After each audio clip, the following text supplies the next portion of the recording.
Hello guys, welcome to our 9th class जिसमें हम पढ़ने वाले हैं एपिक। एपिक को हम अच्छी तरीके से डिटेल्ड वे में समझेंगे। क्या होता है एपिक, किस तरीके से लिखा जाता है, कहाँ से ये वर्ड एपिक डराइव हुआ है और इसकी कैरेक्टरिस्टिक्स के बारे में समझेंगे। कौन कौन से एग्जांपल्स हैं एपिक के, ये हम डिटेल्ड वे में पॉइंट बाय पॉइंट समझेंगे। हिंदी और इंग्लिश दोनों में मैंने लिखे हैं जिससे कि आपके दिमाग के अंदर, जहन में गहराई तक बैठ जाए। तो स्टार्ट करते हैं। तो एपिक की डेफिनेशन क्या है? An epic is a long narrative poem. एक क्या है? एक लॉन्ग नैरेटिव पोएम है जिसमें नैरेटिव मतलब कहानी, कहानी नुमा पोएम जिसमें एक स्टार्टिंग होगी, मिड आएगा, फिर एक एंडिंग भी होगी। तो ये क्या है? एक long narrative poem written in an elevated style. किसमें लिखी जाती है? एक एलिवेटेड स्टाइल में, यानी बहुत ही ज्यादा हाई लेवल की लैंग्वेज होगी। और या फिर लैंग्वेज कैसी होगी? सीरियस भी होगी। लैंग्वेज कैसी होगी? हाई लैंग्वेज होगी और सीरियस लैंग्वेज होगी। Which tells the heroic deed, जो क्या बताता है? हीरोइक डीड बताती है। एंड द एडवेंचर, और क्या बताते हैं? एडवेंचर्स। किसके? ऑफ अ ग्रेट हीरो, किसी ग्रेट हीरो के या फिर लेजेंडरी फिगर के क्या बताते हैं? हीरोइक डीड बताते हैं। Often involving super natural elements, इसमें अक्सर क्या होती हैं? सुपर नेचुरल एलिमेंट्स भी इन्वॉल्व रहते हैं। And reflecting the values of a nation and a culture, और वैल्यूज को दिखाते हैं किसी कल्चर के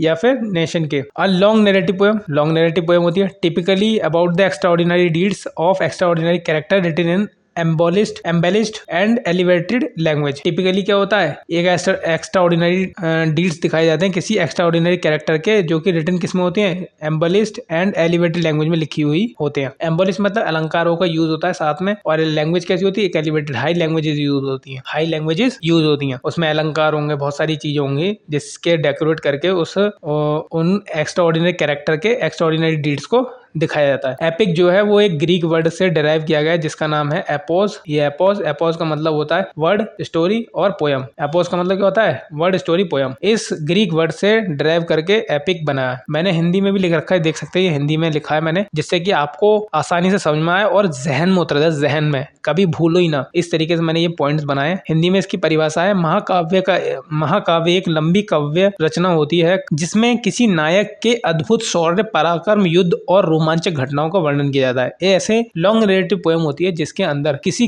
ग्रेट हीरो या फिर हीरो के क्या होते हैं? उसके पराक्रम होंगे, हीरोइक डीड्स होंगे, या फिर एडवेंचरस स्टोरीज को दिखाया जाता है, डिस्क्राइब किया जाता है, वर्णन किया जाता है। इसमें एक हीरो होता है जो बहुत साहसी, शक्तिशाली और समाज राष्ट्र के लिए लड़ने वाला होता है। इसमें एक हीरो होगा जो बहुत ही ज्यादा ताकतवर होगा, शक्तिशाली होगा, साहसी होगा, मतलब पावरफुल होगा, और वो समाज के लिए लड़ता है। जो हीरो होगा वो समाज के लिए लड़ता है। एपिक में अक्सर देवता, अलौकिक शक्तियां, सुपर नेचुरल एलिमेंट्स और बड़े युद्ध का वर्णन होता है। एपिक के अंदर क्या होगा? ज्यादातर अक्सर कैसा मिलेगा? देवता, दानवों के बीच में युद्ध होगा, उसमें सुपर नेचुरल पावरों का, एलिमेंट्स का डिस्क्रिप्शन होगा, और बड़े बड़े जो युद्ध होते हैं, वॉर होते हैं, उनका भी वर्णन होता है। तो एपिक के अंदर अक्सर क्या होता है? देवता, दानव और सुपर नेचुरल एलिमेंट्स को भी इन्वॉल्व किया जाता है, इन्वॉल्वमेंट होता है। ये सिर्फ एक कहानी नहीं होती, बल्कि समाज के जो मूल्य, वैल्यूज हैं, उनको भी दिखाती है। क्या करती है एपिक? समाज, सोसाइटी, नेशन, कल्चर के क्या दिखाते हैं?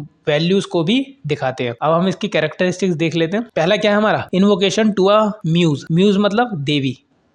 म्यूज कैसे बोलते हैं? देवी। इन्वोकेशन, आह्वान, मतलब आह्वान करते हैं देवी का। फिर उसके बाद हीरोइक प्रोटोगोनिस्ट होता है, एक मेन कैरेक्टर होगा, ठीक है, हीरोइक, जिसको हीरो बोलेंगे। मेन कैरेक्टर क्या होगा? हीरो। ग्रैंड सेटिंग होगी, एक अच्छी खासी क्या होगी? स्टोरी होगी, प्लॉट बनाया जाएगा, सस्पेंस, फाइट वगैरह सब कुछ होता है। Grand subject and super natural elements, grand subjects को लिया जाता है, सुपर नेचुरल एलिमेंट्स को जोड़ा जाता है। ग्रैंड एंड लॉफ्टी लैंग्वेज, बहुत ही ज्यादा एलिवेटेड और लॉफ्टी लैंग्वेजेस का यूज किया जाता है। Begins in media res, it is the method और technique of plot that is used where story become intense. ये जो मीडिया रेस है, ये क्या है? टेक्निक है या फिर मेथड है किसका? प्लॉट का, जो तब यूज किया जाता है जब स्टोरी क्या हो जाती है? बहुत ज्यादा इंटेंस हो जाती है। जब सबसे ज्यादा इंटेंस हो जाती है तब इस टेक्निक को यूज किया जाता है प्लॉट के लिए। एपिक स्माइल होती है, लॉन्ग फॉर्मल स्पीचेस होती हैं, लॉन्ग एंड एक्सटेंडेड टाइप की स्माइल होती है। लॉन्ग नैरेटिव पोएम होती है, लेंथी होंगी। Hero of great importance, hero को क्या होगा? बहुत ज्यादा इंपॉर्टेंस होगा। सुपर नेचुरल इन्वॉल्वमेंट होंगे, गॉड होंगे, एंजल होंगे, डेमंस होते हैं। Elevated and serious language of style of language, elevated और सीरियस लैंग्वेज होगी, स्टाइल की लैंग्वेज होगी। Deal with universal theme, universal theme के साथ डील करते हैं। अच्छाई और बुराई की लड़ाई, अच्छाई और बुराई की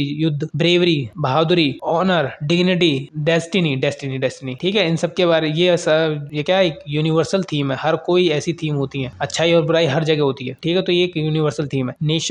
नेशनल और कल्चरल सिग्निफिकेंस होगा, या तो नेशनल होगा उसके अंदर या फिर कल्चरल सिग्निफिकेंस होगा, उसका एक महत्व होगा। नेक्स्ट मैंने हिंदी में भी इसको लिख रखा है, इसके कैरेक्टरिस्टिक्स लिख रखे हैं जिससे कि आपको आसानी से समझ में आए। जो हिंदी को समझ पाते हैं उनको मैंने हिंदी में भी लिख रखे हैं जिससे कि और अच्छी तरीके से, बहुत ही अच्छी तरीके से, डिटेल्ड वे में आपके दिमाग के अंदर बैठ जाए। लंबी कथात्मक कविता होती है, लॉन्ग नैरेटिव पोएम होती है। वही नायक असाधारण शक्ति और महत्व वाला होता है, असाधारण। इसमें देवता, दानव और अलौकिक शक्तियां शामिल होती हैं। देवता होंगे, दानव होंगे और सुपर नेचुरल पावर्स होंगी। ठीक है, शामिल एलिमेंट्स होंगे। भाषा ऊंची और गंभीर होगी। लैंग्वेज कैसी होगी, एलिवेटेड होगी। ठीक है, सीरियस होगी। विषय समानता सार्वभौमिक होते हैं। जो सब्जेक्ट्स होते हैं वो कैसे होंगे, थीम्स क्या होगी, सार्वभौमिक होगी यानी यूनिवर्सल होगी। अच्छाई बनाम बुराई, अच्छाई पे बुराई की जीत, वीरता, सम्मान और भाग्य पर, ये सब क्या होती है, ये यूनिवर्सल थीम है, ये सबको ही मानता है। महाभारत है हमारी, सम्मान पे तो है। यह किसी राष्ट्र संस्कृति के आदर्श और मूल्यों को व्यक्त करता है। ये किसी भी राष्ट्र या फिर संस्कृति के क्या है, आदर्शों या मूल्य मतलब